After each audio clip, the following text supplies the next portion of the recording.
No coração de Angola, no século XVII, uma princesa nasceu para liderar. Zacimbagaba, do reino de Cabenda, carregava a força de um povo em sua alma. Arrancada à força de sua terra pelos portugueses, jogada nas correntes da escravidão no Brasil, ela enfrentou a dor, a humilhação, o impossível. Mas dentro dela ardia um fogo que ninguém poderia apagar. Esta é a história de uma mulher que transformou sofrimento em revolução, vingança em liberdade e desespero em esperança. Prepare-se para conhecer Zacimbagaba, a princesa que nunca se curvou, a guerreira que construiu quilombos, o legado que vive em cada um de nós. A luta dela é a nossa luta e ela começa agora. Você conhece a história da princesa que virou escrava, mas nunca deixou de ser rainha? Senta aqui perto, meu filho. Deixa eu te contar uma história que vai mexer com seu coração e mudar a forma como você vê o mundo. É a história de Zacimbagaba, uma princesa africana que os portugueses pensaram que tinham quebrado, mas que na verdade estava apenas esperando o momento certo para mostrar do que era feita. Esta não é apenas uma história de sofrimento, é uma história de vingança calculada, de inteligência que venceu a brutalidade, de uma mulher que transformou sua dor na arma mais poderosa que já existiu.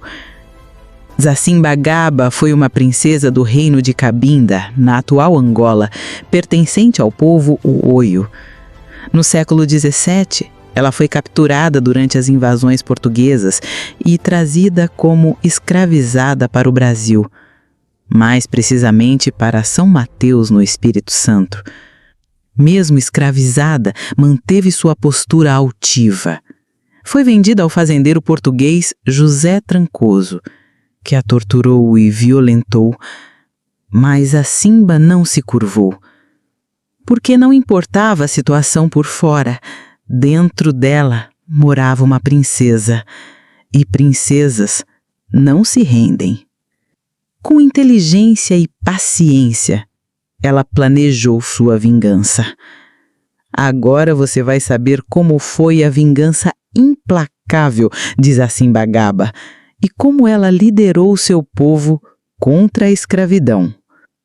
Lá longe, do outro lado do Mar Grande, numa terra que hoje chamam de Angola, existia um reino chamado Cabinda. Era um lugar bonito, com árvores altas que tocavam o céu, rios que cantavam baixinho e uma terra vermelha que grudava nos pés como se fosse abraço de mãe. Nesse reino viviam os Uoio, um povo orgulhoso e trabalhador, que sabia o segredo das plantas, das estrelas e dos ventos. E nesse povo nasceu uma menina que ia mudar o destino de muita gente. Mas essa não era uma menina comum. Era uma princesa que nasceu com fogo nos olhos e ferro na alma. O nome dela era Zacimba. Desde pequena tinha aquele olhar firme, o tipo de olhar que até os adultos param para escutar. O pai dela, o rei, dizia para a rainha: "Essa menina tem o espírito dos ancestrais correndo nas veias." Zacimba aprendeu cedo que conhecimento é poder e que poder bem usado pode destruir qualquer inimigo. Mas a vida, meu filho, às vezes chega como tempestade sem aviso. Era o século XVII e uma praga estava se espalhando pela costa da África. Homens brancos com navios grandes e sede de ouro que vinham buscar gente. Não pediam, não negociavam, pegavam à força. O que eles não sabiam é que estavam prestes a capturar alguém que se tornaria o pior pesadelo deles. Se você pensa que conhece o inferno, espere até saber o que era um navio negreiro. Agora escuta bem, meu filho, porque essa parte é pesada como chumbo no coração, mas precisa ser contada. Se a gente não conta as partes mais duras, nunca entende o tamanho da força que é preciso para sobreviver. O navio negreiro não era navio, era inferno, flutuando sobre as águas. Imagine o pior lugar que você já viu, multiplica por 100, ainda não chega perto do que era aquilo. Zacimba foi jogada no porão junto com centenas de pessoas, homens, mulheres, crianças, amontoados como se fossem animais para o abate. O teto era tão baixo que ninguém conseguia ficar em pé. O cheiro, suor, medo, morte e desespero, tudo misturado. Muitos enlouqueceram. Alguns se jogaram no mar. Outros apenas olharam para o nada, como se a alma tivesse ido embora. Mas Zacimba diferente. Ficou quieta, observando tudo, decorando cada gesto dos marinheiros, cada rotina do navio, cada palavra em português que conseguia entender, porque ela sabia de um segredo: conhecimento é poder. Foi no fundo daquele porão maldito que ela conheceu Mama Ngozi, uma mulher mais velha, acorrentada ao lado dela, curandeira, guardião de segredos. "Menina", sussurrou Mama Ngozi numa noite calma, "eu vi o fogo nos seus olhos. Você tem alma de guerreira." "O fogo ainda está aceso, Mama, e vai continuar aceso até eu morrer." Mama Ngozi então ensinou algo que salvaria a vida dela: ênfase. Por fora, seja escravo obediente. Por dentro, continue sendo princesa guerreira. E quando a hora chegar, mostre quem você é. E ensinou mais, sobre uma arma invisível, um veneno. A cabeça seca e moída da jararaca, uma cobra venenosa do Brasil. Um veneno lento, mortal. Zacimba guardou aquilo como oração sagrada. A travessia durou mais de um mês. Doença, desespero, corpos jogados no mar como lixo. E a cada morte, Zacimba fazia uma promessa: sua morte não será em vão. Vou vingar você também. Quando chegaram ao Brasil, Zacimba já não era a mesma. Por fora, só mais uma escrava magra e cansada. Por dentro... E quando chegaram no porto, homens brancos apalpavam, examinavam, escolhiam quem ia comprar. E foi ali que ela encontrou o homem que mudaria o seu destino e assinaria sua própria sentença: José Trancoso. Ele a olhou nos olhos. Ela retribuiu o olhar, firme, sem medo, como leoa encarando o verme. Naquele momento, mesmo sem entender por quê, ele sentiu um arrepio na espinha. O dinheiro trocou de mãos, Zacimba virou propriedade de José Trancoso. Mas ela sabia, ninguém é propriedade de ninguém. E enquanto a carroça levava Zacimba para o interior, não era uma escrava que viajava ali. Era uma tempestade, pronta para devastar todo mundo. A Fazenda do Demônio. Quando Zacimba chegou à fazenda de José Trancoso, percebeu que tinha saído de um inferno para entrar em outro. Esse novo inferno ela conhecia melhor. Era feito de terra, suor e crueldade humana. E contra isso, ela sabia lutar. A fazenda ficava na região de São Mateus e Espírito Santo. Campos verdes, rios claros, árvores frondosas. Mas toda essa beleza estava manchada com sangue e lágrimas. José Trancoso tinha quase 1000 escravos. Homens, mulheres, crianças trabalhavam de sol a sol, plantando cana, café, cuidando do gado. Quando a carroça parou em frente à casa grande, branca e imponente como um falso palácio, Trancoso desceu do cavalo e, com aquele sorriso cruel, disse devagar, como quem fala com uma criança: "Bem-vinda à sua nova casa. Aqui você vai aprender o que é disciplina." Zacimba não respondeu. Apenas observou. As senzalas ao longe, os capatazes armados, os olhares curiosos dos outros escravos, mas não havia medo no rosto dela. Havia cálculo, estudo, como general analisando um campo de batalha. Trancoso decidiu que ela trabalharia na Casa Grande como mucama de Dona Maria, sua esposa doente. E logo no primeiro dia, Zacimba viu e sentiu o tipo de homem que ele era. Não demorou para que a violência dele caísse sobre ela, como já caía sobre todos. Chicote, humilhação, abusos. Mas Zacimba suportou. Não por submissão, mas por estratégia. Ela lembrava das palavras de Mama Ngozi: espere a hora certa. A hora estava chegando. Dona Maria, fraca e doente, às vezes olhava para Zacimba com compaixão silenciosa, mas nunca podia protegê-la. José Trancoso era o senhor absoluto ali.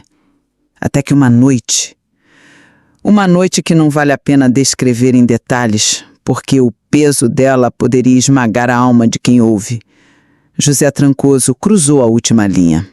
No dia seguinte, Zacimba procurou Conceição, uma escrava mais velha, conhecedora de ervas e segredos, e com a voz fria como lâmina, disse: me ensina sobre o pó da jararaca. Conceição a olhou profundamente, vendo o fogo que já não podia ser apagado. Menina, esse caminho não tem volta. Tem certeza? Ele tirou minha terra, minha família, minha liberdade e tentou tirar minha dignidade. Não vou deixar ele respirar o mesmo ar que eu. A decisão estava tomada. E assim, Zacimba começou a preparar a vingança que faria seu nome ser lembrado para sempre. Agora você vai descobrir como uma princesa africana executou a vingança mais calculada e mortal da história.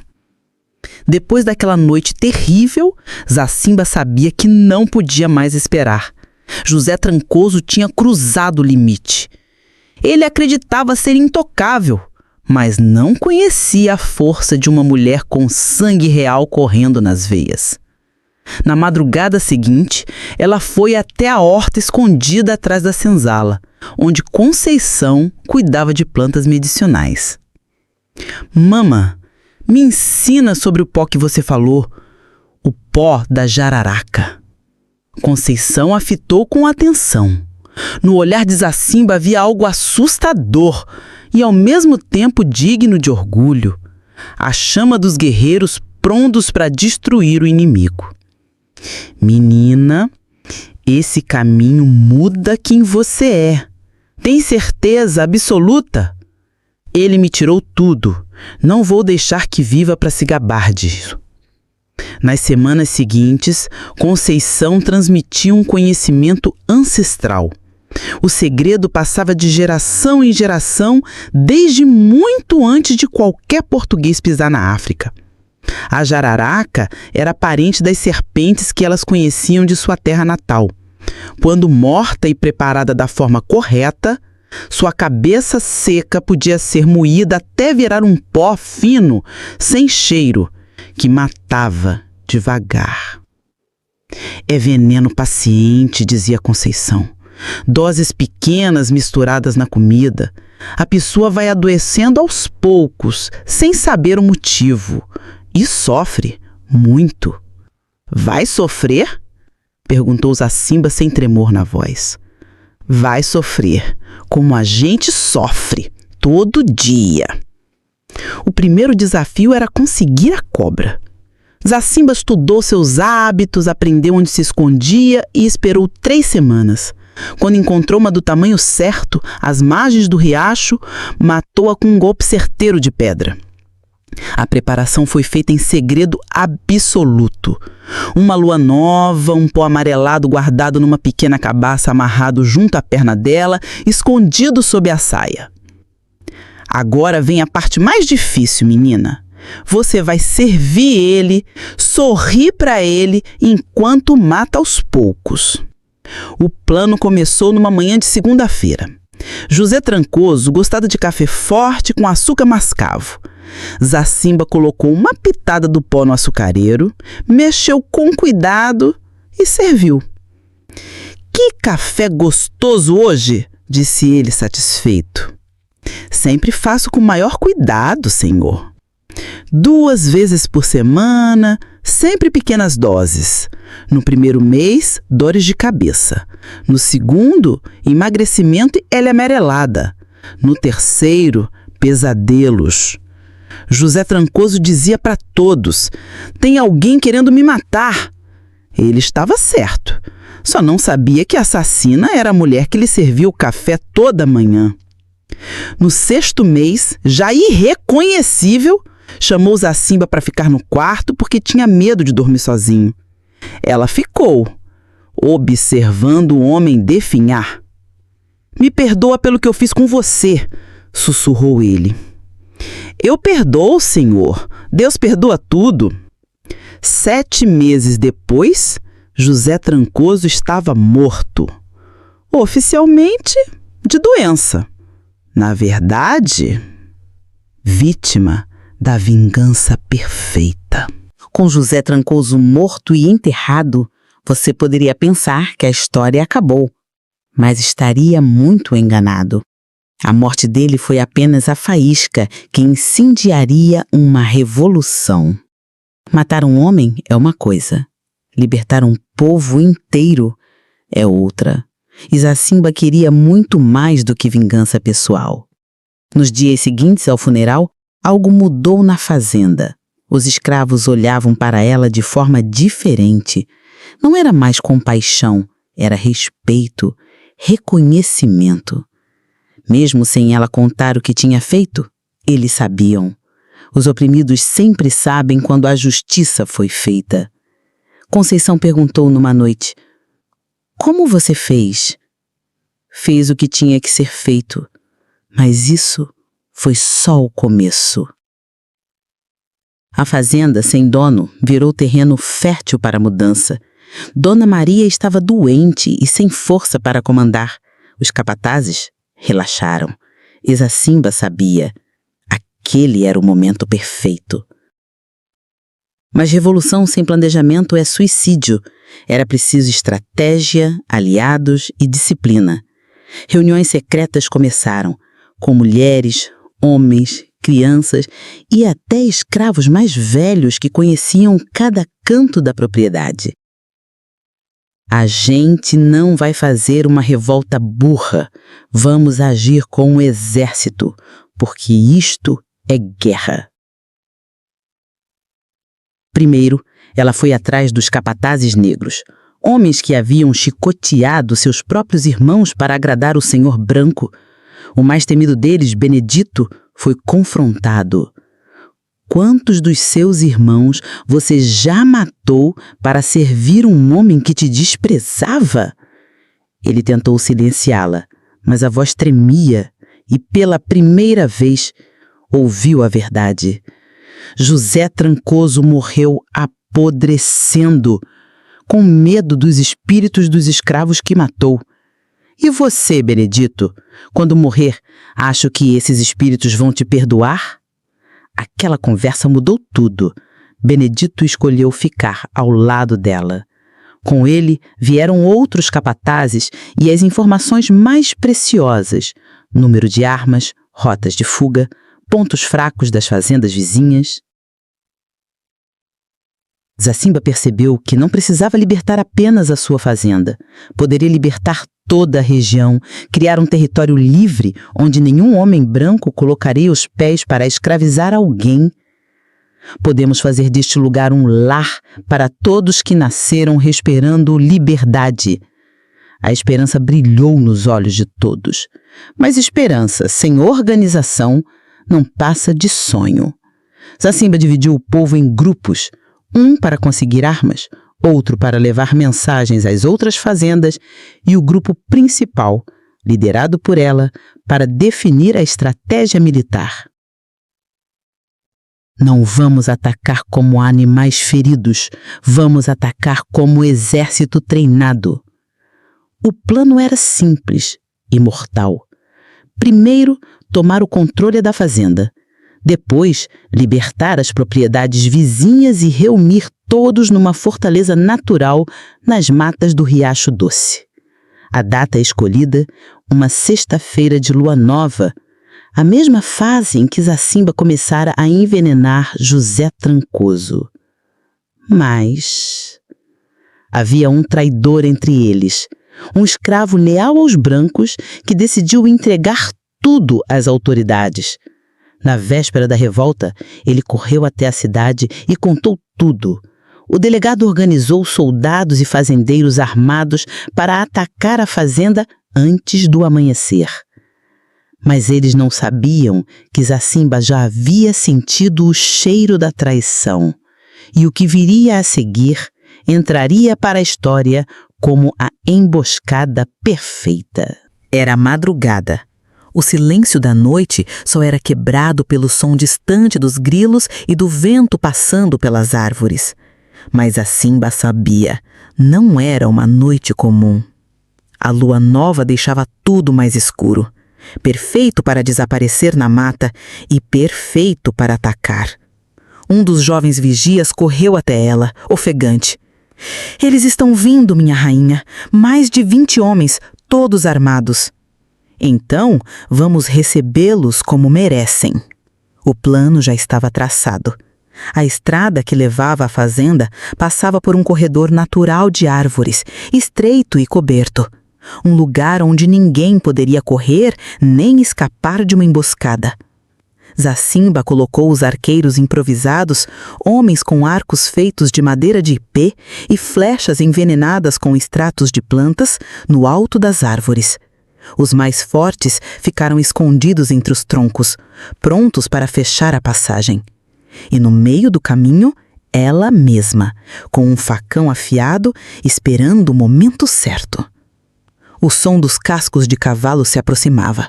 Primeiro lento, depois mais rápido. Risadas e vozes seguras demais para quem estava prestes a morrer. Agora, num só movimento, flechas voaram de todos os lados. 2 homens caíram antes mesmo de entender o que estava acontecendo. Os cavalos empinaram, assustados, jogando seus donos no chão.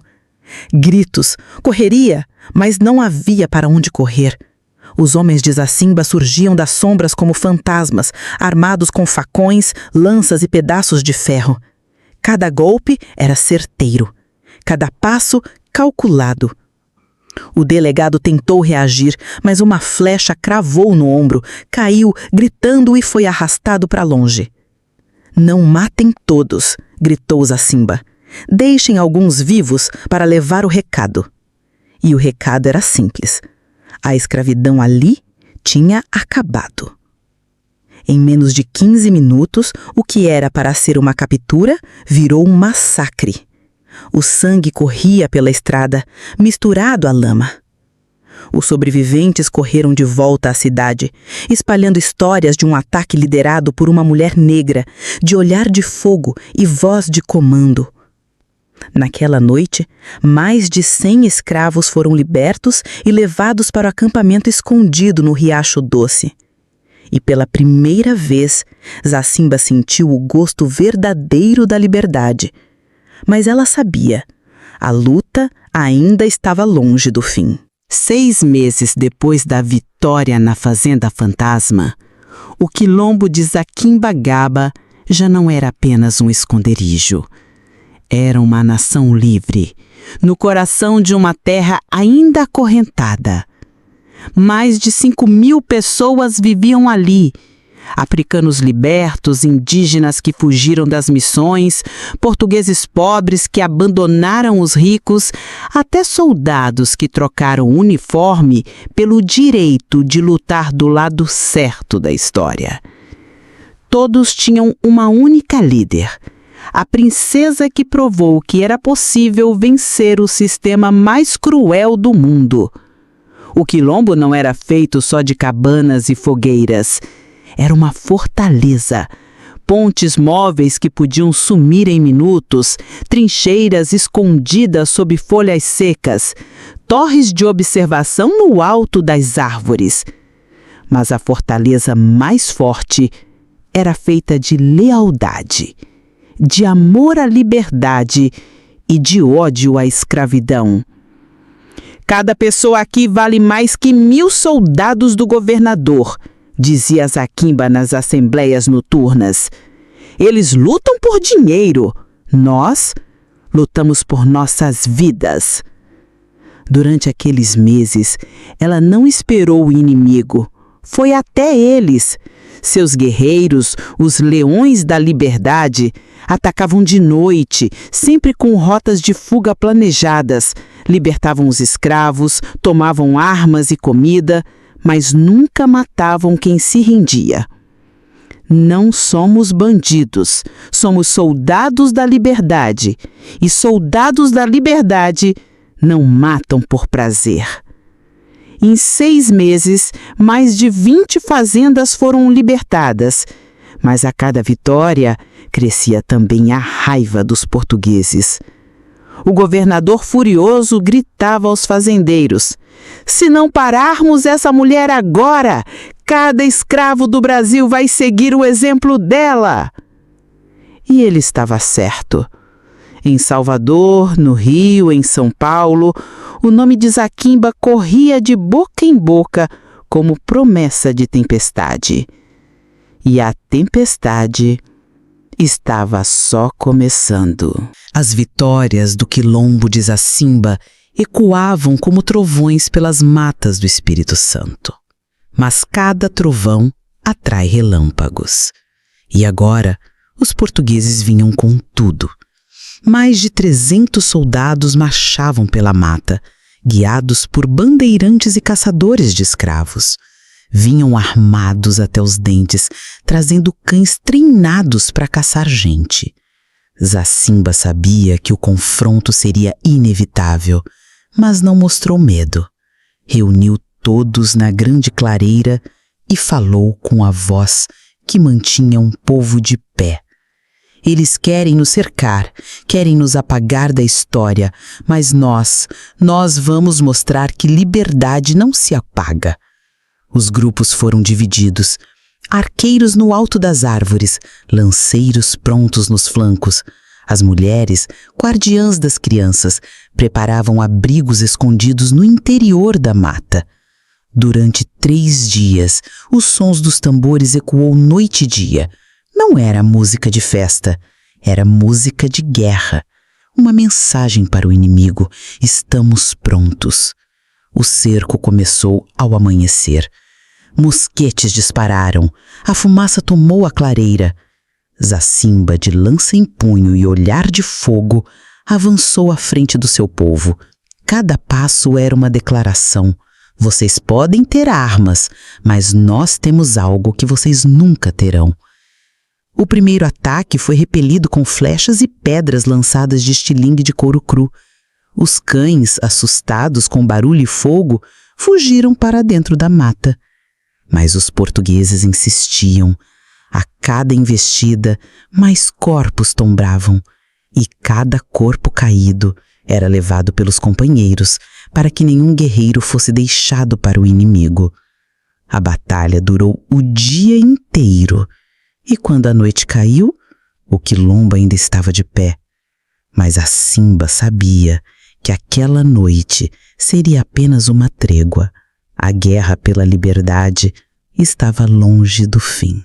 A lua cheia iluminava a mata, revelando rostos cansados, mas determinados. Zacimba sabia que aquela noite decidiria tudo. Eles voltarão ao amanhecer e virão com força dobrada.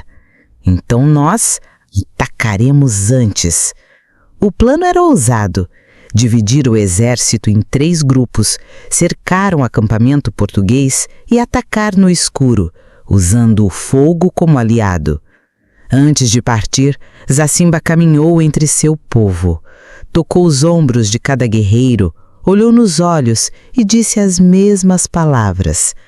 Hoje, nós não lutamos só por nós, lutamos por cada alma acorrentada neste país. À meia-noite, os guerreiros se espalharam pela mata. O silêncio era tão profundo que se podia ouvir o bater acelerado dos corações. No sinal de Zacimba, uma flecha incendiária cortando o céu, o inferno começou. Cabos de pólvora foram acesos, as barracas portuguesas explodiram em chamas, gritos ecoaram no acampamento, mosquetes dispararam às cegas, atingindo apenas a escuridão. Zacimba avançou com a lança, abrindo caminho como quem corta um rio com a força dos braços. Ao lado dela, Benedito derrubava inimigos como um vendaval. Em menos de 1 hora, o que era um exército organizado virou um bando em fuga. Muitos largaram as armas e correram para salvar a própria vida. No centro do acampamento, Zacimba encontrou o comandante português ferido e de joelhos. Ele ergueu os olhos, tentando falar. Diga ao seu rei que a terra de Zacimba-Gaba nunca será terra de escravos. E o deixou viver, para espalhar a mensagem. Quando o sol nasceu, o quilombo ainda estava de pé, mas não havia tempo para celebração. A luta contra os escravos continuaria, até que o Brasil inteiro respirasse liberdade. Os anos passaram, mas o nome de Zacimba-Gaba nunca se apagou das matas nem das memórias. O quilombo resistiu por décadas, mesmo depois que a princesa já não caminhava entre seu povo. Crianças cresceram ouvindo sua voz, aprendendo que liberdade não se pede, se conquista. Ela não viu o fim da escravidão no Brasil, mas cada fazenda incendiada, cada corrente quebrada, cada vida salva, levava a marca de sua luta. Dizem que na última vez em que foi vista, Zacimba estava à beira do riacho doce, olhando para a água que corria livre. O sol nascia e os primeiros raios iluminavam seu rosto marcado pelo tempo e pelas batalhas. Sorriu e disse apenas: assim é que deve ser, sempre. Muitos dizem que ela desapareceu naquela manhã, entrando na mata como se fosse parte dela. Outros juram que ela seguiu liderando ataques em regiões distantes, usando outros nomes, sempre um passo à frente dos senhores de escravos. Mas todos concordam numa coisa: Zacimba não só foi uma princesa, foi um exército, foi um grito, foi um farol para todos que caminhavam na escuridão da injustiça. No quilombo, seu nome virou saudação. Ao amanhecer, os guerreiros batiam no peito e diziam: por Zacimba, antes de sair para lutar. Nas noites de lua cheia, as anciãs contavam às crianças como ela enfrentou o mar, o chicote, o veneno e a guerra. E venceu.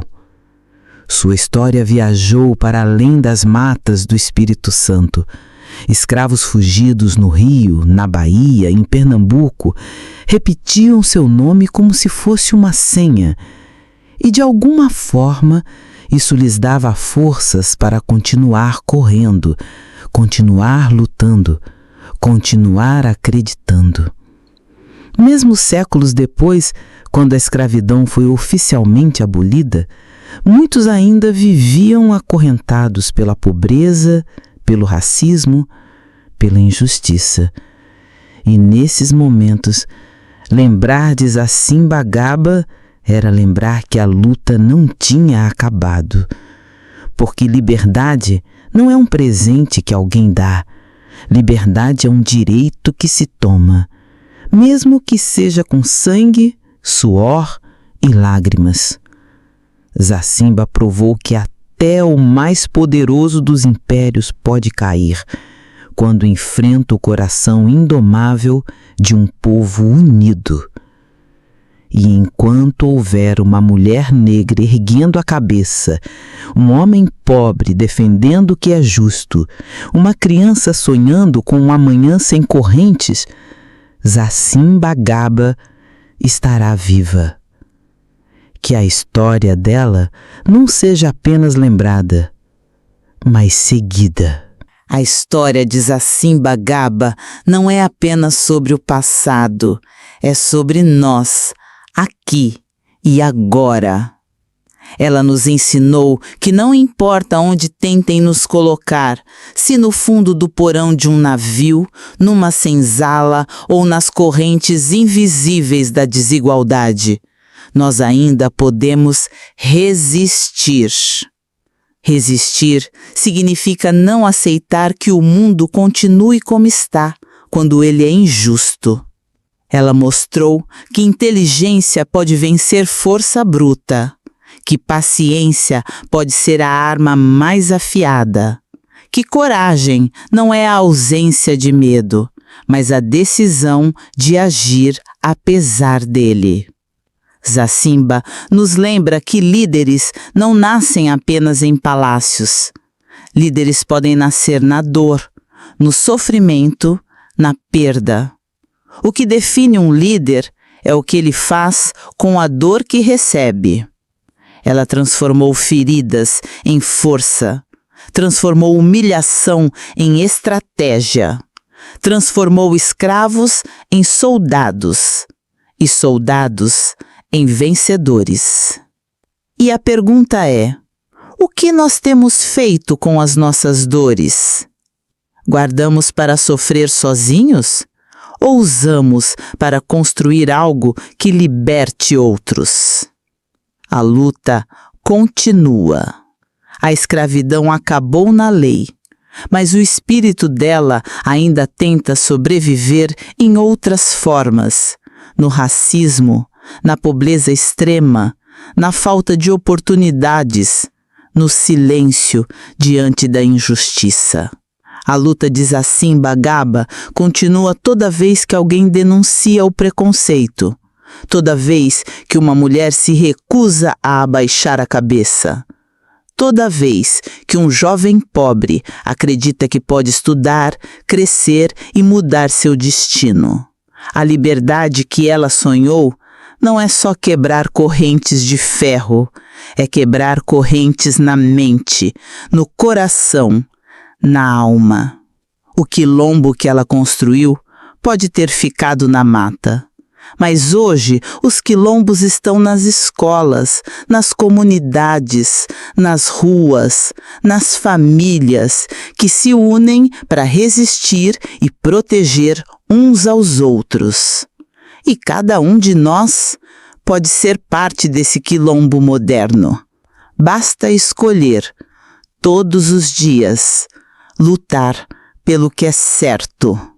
Que a história de Zasimba-Gaba não seja apenas uma lembrança bonita, mas um chamado para que cada um, à sua maneira, continue a batalha que ela começou. Os anos passaram, mas o nome de Zasimba-Gaba nunca se apagou das matas nem das memórias. O quilombo resistiu por décadas, mesmo depois que a princesa já não caminhava entre seu povo. Crianças cresceram ouvindo sua voz, aprendendo que liberdade não se pede, se conquista.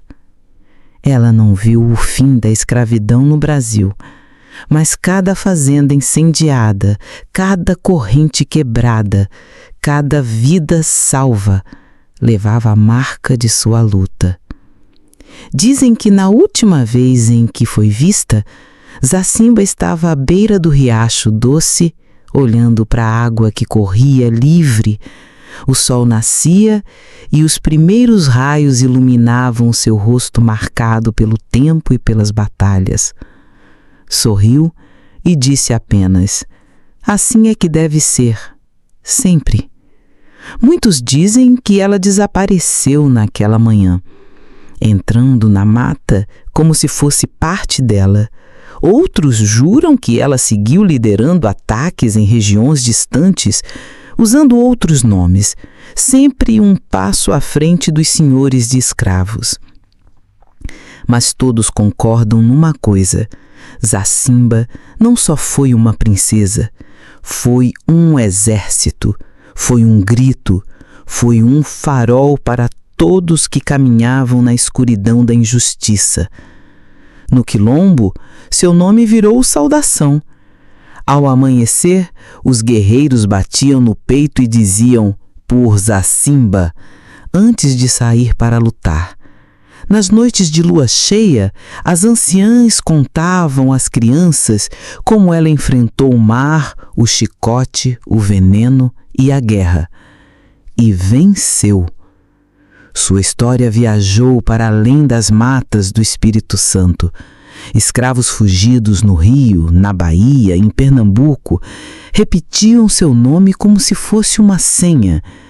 E de alguma forma, isso lhes dava forças para continuar correndo, continuar lutando, continuar acreditando. Mesmo séculos depois, quando a escravidão foi oficialmente abolida, muitos ainda viviam acorrentados pela pobreza, pelo racismo, pela injustiça.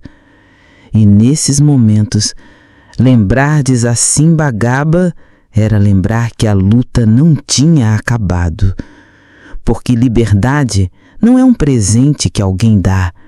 Liberdade é um direito que se toma, mesmo que seja com sangue, suor e lágrimas. Zacimba provou que até o mais poderoso dos impérios pode cair quando enfrenta o coração indomável de um povo unido. E enquanto houver uma mulher negra erguendo a cabeça, um homem pobre defendendo o que é justo, uma criança sonhando com um amanhã sem correntes, Zacimba Gaba estará viva. Que a história dela não seja apenas lembrada, mas seguida. Aqui, pare por um segundo e sinta o peso do que Zacimba Gaba nos deixou. Ela não apenas sobreviveu, ela construiu comunidades, construiu esperança, construiu um legado que nos diz: você não está sozinho na sua luta. A segunda lição dela é sobre construir pontes. Pontes entre você e seus sonhos, entre você e os outros, entre o que você é hoje e o que você pode ser amanhã. Eu quero que você feche os olhos por um momento e sinta a força que pulsa dentro de você. Zacimba Gaba nos deixou uma última lição, uma que ecoa mais alto que todas. Nunca desista.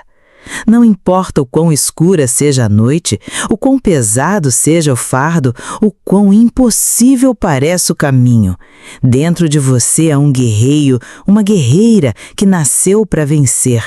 E esse guerreiro só precisa de uma coisa: sua escolha de nunca parar de lutar. A vida vai te testar. Vai te derrubar, te fazer questionar seu valor, te fazer querer jogar tudo para o alto. Talvez seja a exaustão de correr atrás de um sonho que parece distante. Talvez seja a dor de ouvir que você não é bom o suficiente. Talvez seja o peso de um passado que te puxa para trás. Zacimba enfrentou tudo isso e mais, mas ela nunca desistiu. Ela escolheu lutar, dia após dia, porque sabia que o guerreiro dentro dela era maior que qualquer obstáculo. E o mesmo vale para você. Nunca desistir não significa nunca falhar. Zacimba caiu, mas se levantou. O fracasso não é o fim, é apenas uma parte do caminho. Cada vez que você tenta de novo, cada vez que enfrenta o medo, cada vez que se recusa a deixar a dúvida vencer, você está honrando o legado dela. Você está provando que o guerreiro dentro de você é mais forte que qualquer tempestade. Os obstáculos, pobreza, discriminação, insegurança são reais, mas não são maiores que você. Zacimba nos mostra que a persistência é o que transforma sonhos em realidade. Como nunca desistir na prática? Faça uma promessa a si mesmo hoje. Prometa que mesmo quando tudo parecer perdido, você vai tentar mais uma vez. Prometa que vai buscar ajuda quando precisar, de um amigo, de um professor, de uma comunidade. Prometa que vai lembrar de Zacimba quando o desânimo chegar. Cada dia que você escolhe lutar é uma vitória. Cada passo, por menor que seja, é uma prova de que o guerreiro dentro de você está vivo e pronto para vencer. Pense nos desafios que você enfrenta agora. Eles são grandes, sim, mas você é maior. Zacimba enfrentou um sistema que queria destruí-la e ainda assim ela deixou sua marca no mundo. Você pode deixar a sua. Cada vez que você se levanta, cada vez que enfrenta o medo, cada vez que ajuda a outro a se erguer, você está continuando o que ela começou. Você é o legado dela. Você é o guerreiro, a guerreira que ela sabia que poderia existir. Nunca desista. Não porque é fácil, mas porque é quem você é. O guerreiro dentro de você não se rende. Ele luta, ele persiste, ele vence. Zacimba nos ensina que a vitória não é o fim da jornada, é cada passo que você dá na direção dos seus sonhos. Então levante-se, tente de novo, acredite de novo, porque você é mais forte que qualquer obstáculo e o mundo precisa da sua luz.